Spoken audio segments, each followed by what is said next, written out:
Now, as howling winds echo across the snow-covered reaches of the wild Northwest, the Quaker Oats Company, makers of Quaker Puffed Wheat and Quaker Puffed Rice, the delicious cereal shot from guns,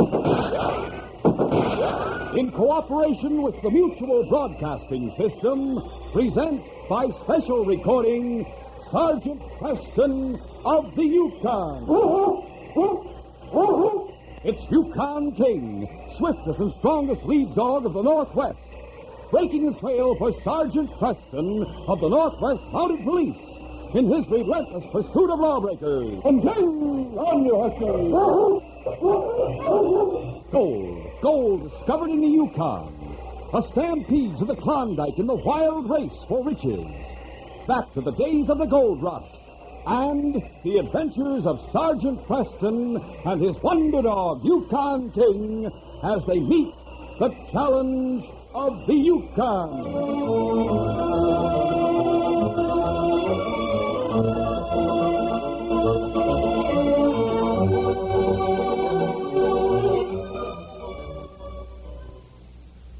Parents, your children of junior high and high school age will soon be making decisions that could affect their whole lives.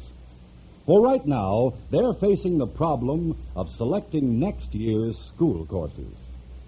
Now, no matter what career your child is thinking about, it is vitally important that he take enough math and science in high school. Otherwise, he may be severely handicapped later on. So, even though your child may not yet have made up his mind about what he wants to be, see that he knows the importance of math and science high school courses to his future.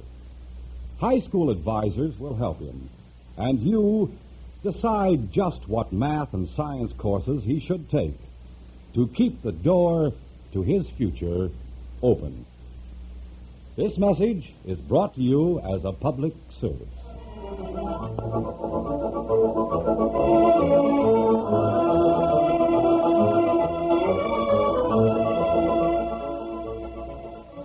Duke was a black and white mongrel who belonged to a crooked gambler named Keno Dunn. Though he served his master faithfully, the only thanks he ever received were kicks and brutal blows from the gambler's Malacca King. One night, Keno was caught cheating in a card game, and in the fight that followed, both Keno and Duke were savagely beaten by the gambler's intended victims.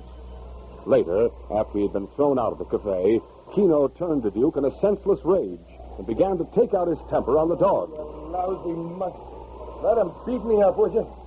What in blazes do you suppose I keep you for? Sure, go ahead and whine. And while you're at it, I'll give you something else to whine about. Take this and this.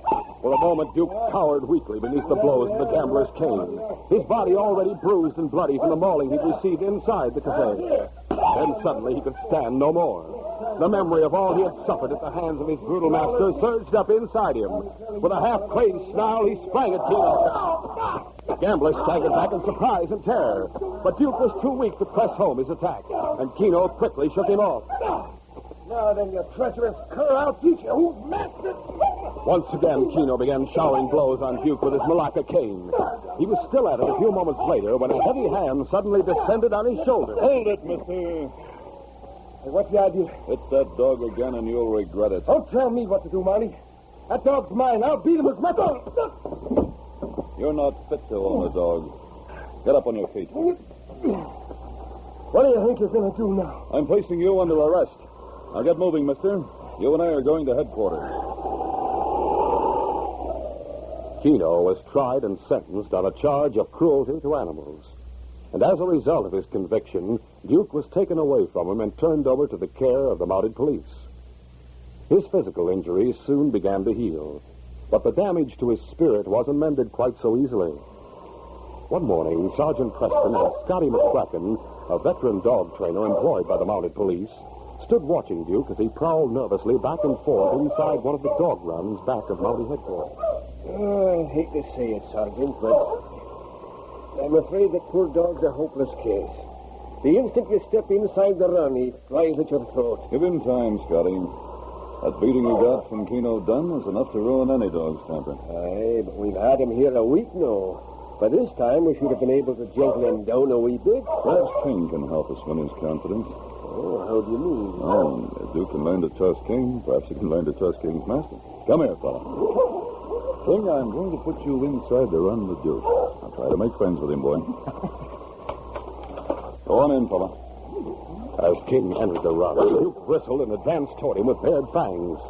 After that, things happened fast. With a ferocious snarl, Duke charged at King. The great dog reared and met the rush with his chest, knocking Duke off his feet. The fight that followed was bitter but brief. When it was over, Duke lay helpless and quivering at the mercy of Yukon King. Look at the poor beast.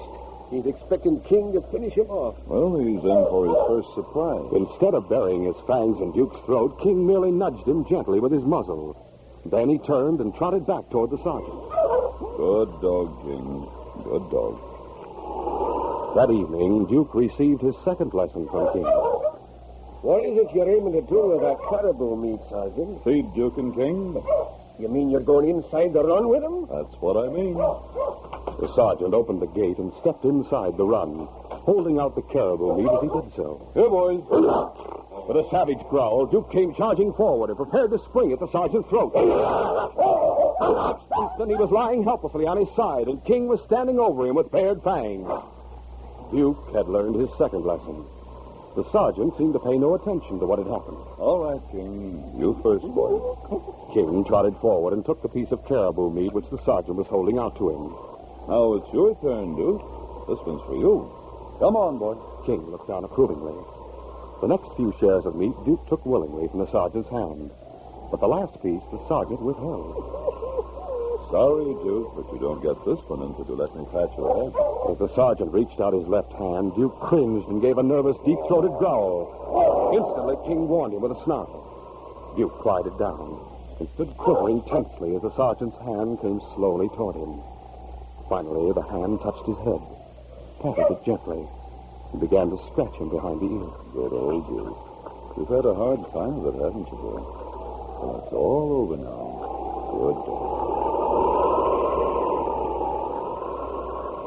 One evening, a few weeks later, Sergeant Preston paid a visit to the cabin of a miner named Frank Calvert. Frank's wife, Amy, opened the door. Well, hello, Sergeant Preston. Hello, Amy. Come on in. Thanks.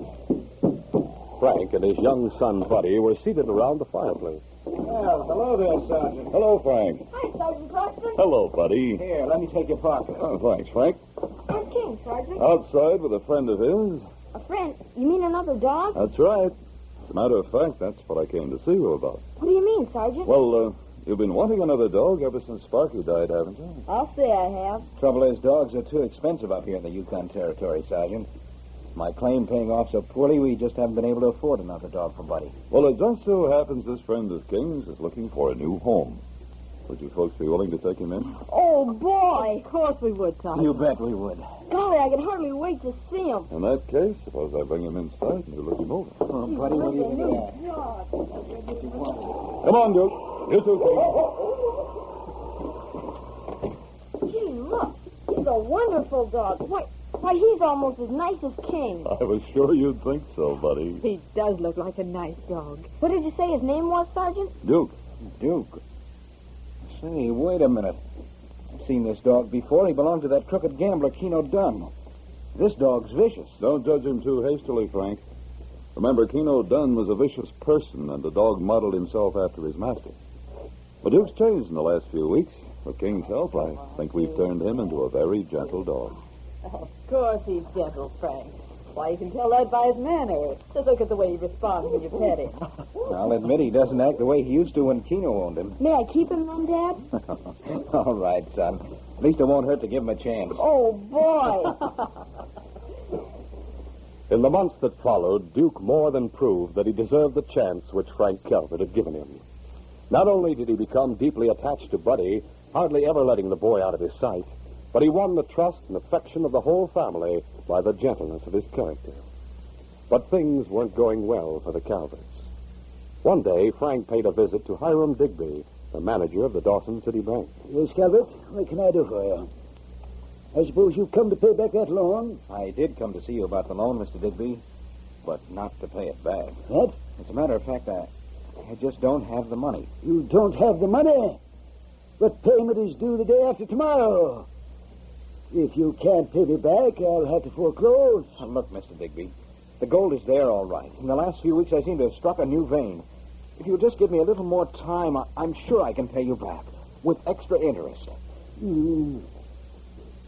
Well, Calvert, I've known you for some time, and I'm quite certain of your integrity. Perhaps in your case, I might make an exception. If you will, Mr. Digby, I'm sure you won't have cause to regret it. I'll tell you what I'll do. I'll be going out your way tomorrow. While I'm there, I'll stop off and inspect your claim. I'll give you my decision at that time. All right.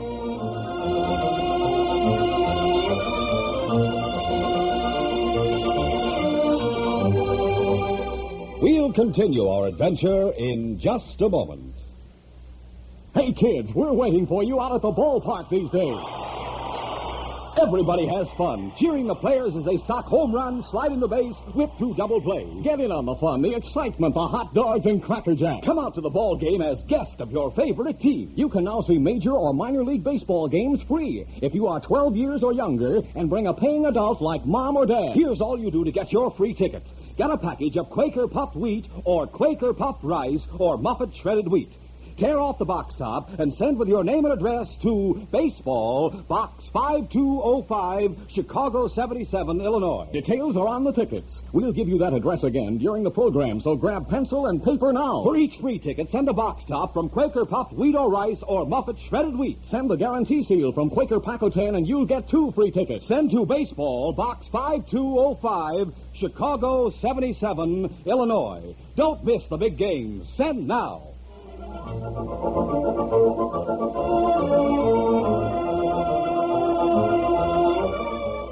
Now to continue. On the day after Frank Calvert paid his visit to the bank in Dawson, Hiram Digby stopped off at the Calvert place to inspect Frank's claim and announce his decision as to whether or not he would grant an extension of the loan.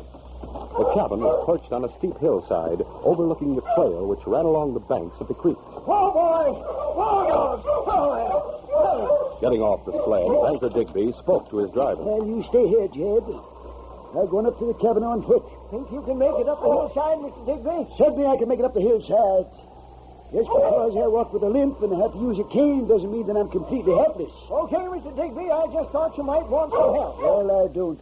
As the banker began trudging up the path that led to the cabin, he didn't see Buddy Calvert coasting downhill on his sled, with Duke running happily alongside him.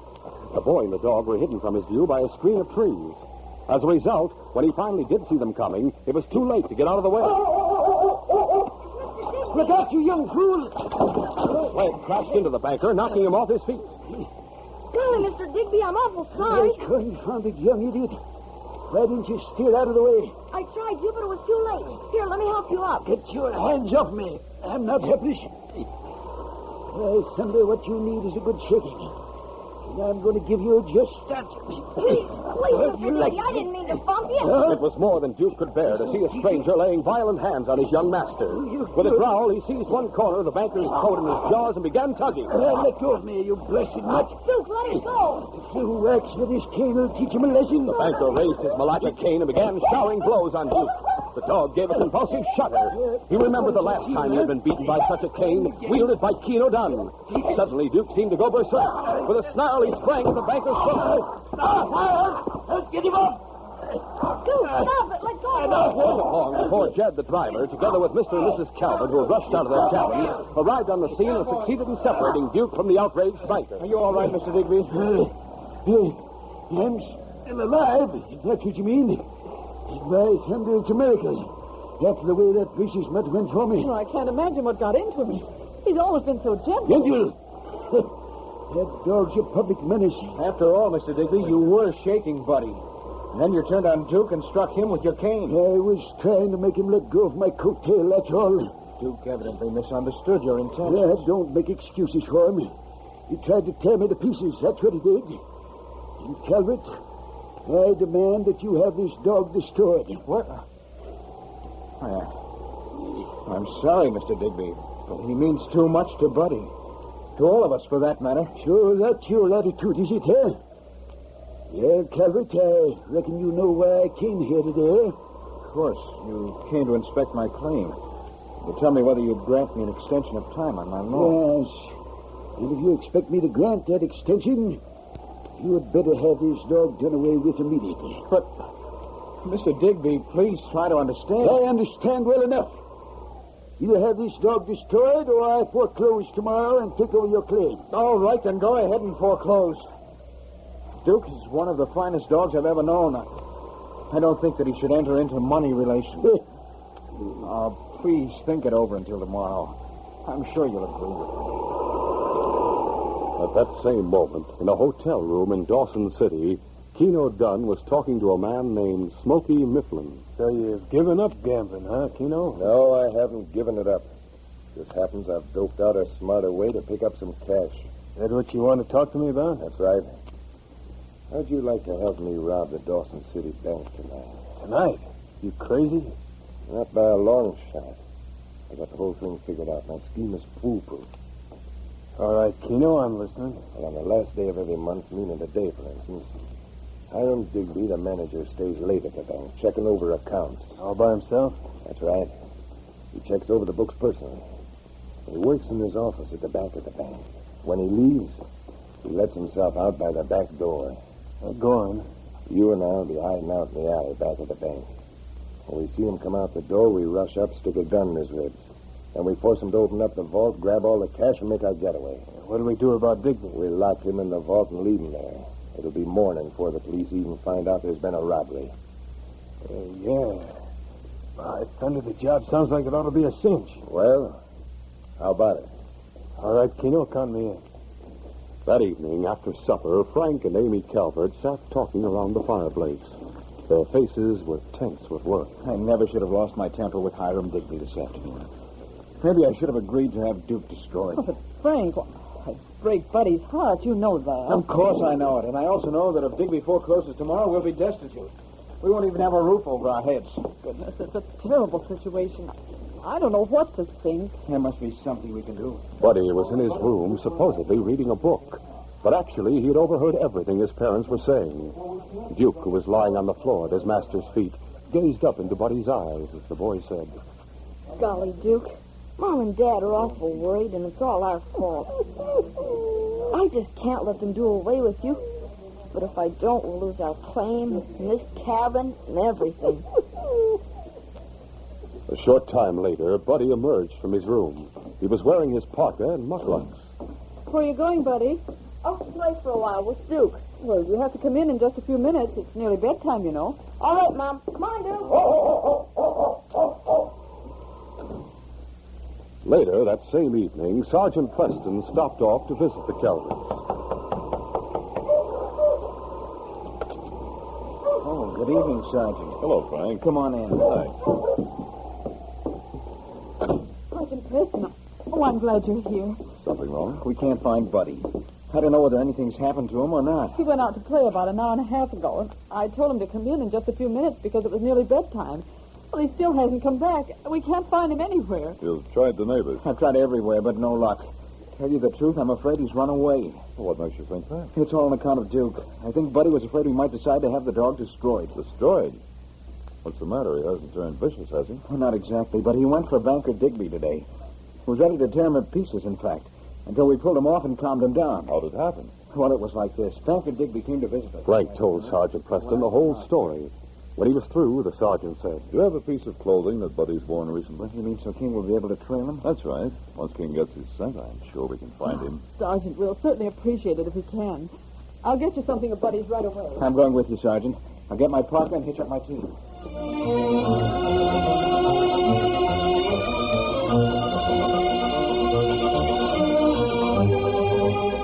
We'll continue our adventure in just a moment. There's the wind-up, the pitch, the bases are loaded, and... It's a two-bagger, and the game's tied up in the last of the ninth.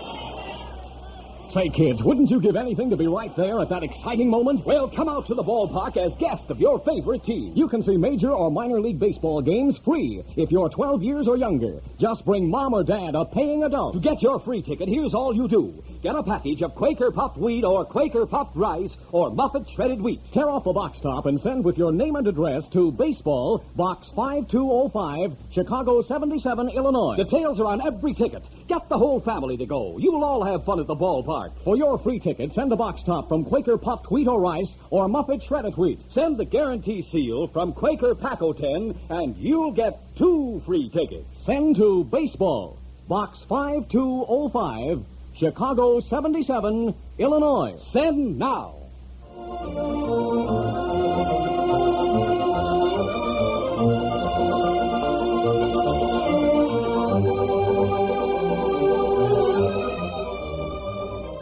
With King in the lead, Sergeant Preston and Frank followed Buddy's trail after leaving the cabin. The scent led to an imposing log house on the outskirts of Dawson. Okay. This is Banker Digby's house. That's right. A few moments later, the door was opened by Hiram Digby's housekeeper. Sergeant Preston. Hello, Aggie. Has a boy named Buddy Calvert been here this evening? Why, yes. A boy was here just about, 10 minutes ago, looking for Mr. Digby. Oh? Said he wanted to talk to him about something very important. So I told him Mr. Digby was over at the bank. Thanks, Aggie. Come on, Frank. We'll probably find him there. At that same moment, Buddy was just arriving at the bank. After he had knocked on the door to attract attention and shown his face at the barred window of Hiram Digby's office, the banker unlocked the door and let him inside. Now then, what's all this nonsense about wanting to talk to me? Especially at this time of the night. And what in blazes is the idea of bringing this mutt here to my office? It's Duke that I came to see you about, Mr. Digby. Huh? Couldn't you please forgive him for what happened? I promise you I'll punish him. I'll even keep him tied up on a leash. That cur is too vicious to be trusted. The only safe way is to have him destroyed. And if we don't, then you won't give Dad that extension on his loan? That's right. I'll foreclose tomorrow unless that dog was put away for good. All right, Mr. Digby. If that's the only way, then I'll give up Duke. Only you take him away and have him destroyed. I don't want to be around when it's done. Very well. I'm glad you're being sensible about it. We'll take him over to Mother Police headquarters and let them dispose of him. I'll get my coat. After putting on his coat and hat, Hiram Digby snuffed out the lamp and started toward the back door, with Buddy and Duke at his heels. As he opened the door and stepped outside, 2 menacing figures suddenly loomed up in the moonlight. Back inside, mister. Start reaching. Last week. Yeah, and we're carrying guns. Now hurry up and do like I say. As Keno stepped to the doorway with his gun pushed in the banker's ribs, Duke caught the scent of the man who had beaten him. He sprang with a ferocious snarl. Keno was taken completely off guard by the suddenness and ferocity of the attack. As he struggled desperately to defend himself, Smokey exclaimed, Shoot, Keno, the noise will be heard. Well, then do something, you fool. Quick, he's killing me. I'll knock him out with my gun. Duke went limp, stunned by the blow. The crooks realized that Digby had slipped away from them. In the semi-darkness, they saw him bending over his desk. Got him, Smokey. Go for the gun. No, you don't, mister. Good work, Smokey. Hey, where's the kid? Smoke, I forgot about him. And someone's coming. Thunder, I'm getting out of here. Come on. Buddy had slipped out the back door while the crook's attention was occupied. At that moment, he was running toward the approaching dog teams. Dad, Sergeant Preston! Buddy. Hello. What's wrong, Buddy? The 2 crooks back there, Sergeant. They're robbing the bank. Here they go. They're making a getaway. On King! On, you husky! Stop in the name of the crown! In their panic, the 2 crooks turned and began firing wildly over their shoulders as they ran. The sergeant took careful aim and fired once. Keno stumbled and fell, and a moment later, King overtook his partner. With a mighty spring, he knocked him to the ground. Now get this soldier! All right, King. I have his gun, boy. Up on your feet, mister. You're under arrest in the name of the crown. After handcuffing Smokey and applying first aid to Keno's wound, the sergeant herded his prisoners into the back room of the bank. Hiram Digby had already recovered from the punch on the jaw which he had received. But it took several minutes to revive Duke from his dazed condition. Finally, Duke opened his eyes, and at sight of Buddy, he signified his happiness by thumping the floor weakly with his tail. Good old Duke. Will he be all right, Sergeant? Yes, I'm sure he will, Buddy. He got a bad knock on the head, but that should soon heal. Oh, golly, I'm glad of that. Well, for this so am I. If this dog hadn't been around when those 2 crooks appeared, there's no telling what might have happened. He certainly upset their plans. It did my heart good, the way he went for him when they stepped through that doorway. Then you don't think he should be destroyed? Destroyed? Why, certainly not. This dog is too valuable. Of course, it's true. He's a bit vicious. Duke is not vicious, Mr. Digby. Huh? I believe I can explain why he went for you the way he did. Well, go ahead and explain. I'm willing to listen. Keno Dunn once gave him a savage beating with a Malacca cane, just like yours. The cane must have reminded the dog of that experience, so he momentarily went berserk. Oh, so that's it. By thunder, it looks as though I was wrong all down the line. About that extension on my loan, Mr. Digby. No, don't you worry about that, Calvert. They're extending that loan to suit your convenience. Well, I don't know what to say, except thanks a lot. By golly, buddy, just wait till your mother hears this news. Well, King, old boy, things seem to have worked out nicely all the way around. Once we take these two cooks to jail, this case will be closed.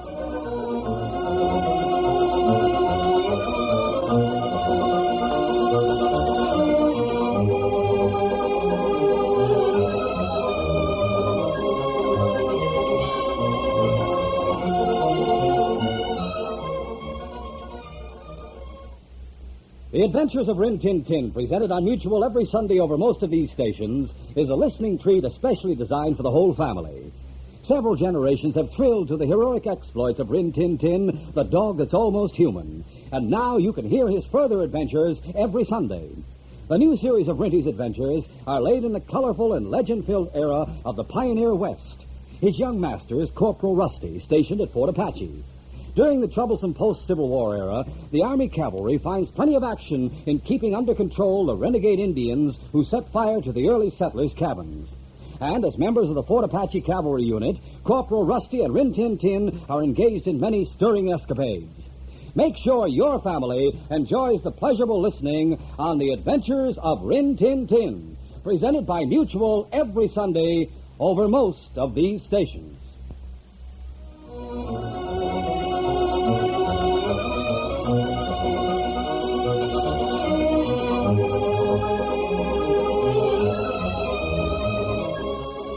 These Sergeant Preston of the Yukon Adventures are brought to you every Monday through Friday at this time by the Quaker Oats Company, makers of Quaker Puff Wheat and Quaker Puff Rice, the delicious cereals shot from guns.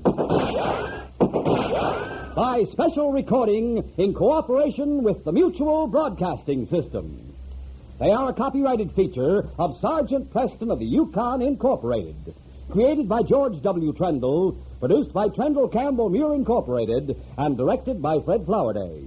The part of Sergeant Preston is played by Paul Sutton.